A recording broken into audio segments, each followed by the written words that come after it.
Kyiv, Prime Minister Fumio Kishida is vowing to provide more assistance to Ukraine after meeting face-to-face with Ukrainian President Volodymyr Zelensky for the first time in the war-torn country. Standing alongside Zelensky in a show of solidarity, Kishida announced Japan will provide the equivalent of $30 million, about 4 billion yen, in non-lethal weapons and other defense equipment to Ukraine through a NATO fund.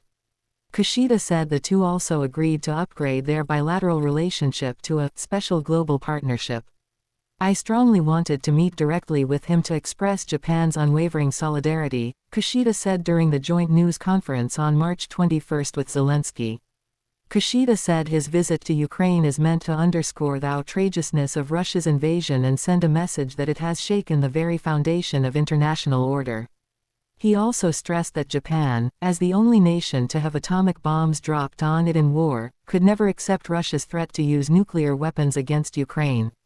Zelensky meanwhile announced that he will join the Group of Seven summit, scheduled for Hiroshima in May, as an online participant.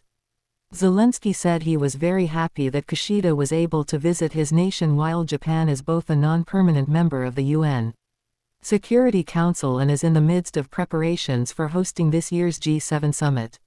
He repeatedly thanked Japan for the various support it has offered, which he described as an investment for a rules-based international order, and even called Kishida by his first name during the news conference. The Russian invasion of Ukraine is expected to be one of the main themes of the G7 summit. There is huge significance in having the Prime Minister himself actually observe what the combat situation is like in Ukraine before taking on the role of summit host, a high-ranking foreign ministry official said. Government officials are also casting a cautious eye toward recent moves by China, such as working to normalize diplomatic relations between Iran and Saudi Arabia, as well as calling on Russia and Ukraine to resume dialogue toward a ceasefire. A source in the Prime Minister's office said they could not have allowed China to hold a summit meeting with Ukraine before Japan because that might have affected Japan's position. For talks with President Andrzej Duda, Kishida is scheduled to return to Japan on March 23.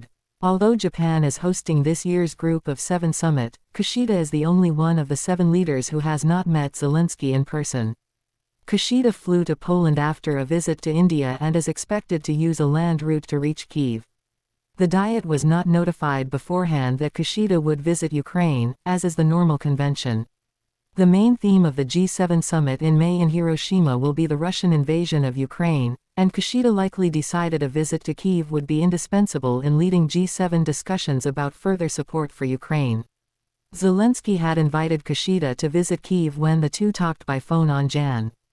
6. But Kishida had hesitated to make a clear commitment for various reasons, such as security and the need to notify the Diet beforehand. However, lawmakers of the ruling Liberal Democratic Party and main opposition Constitutional Democratic Party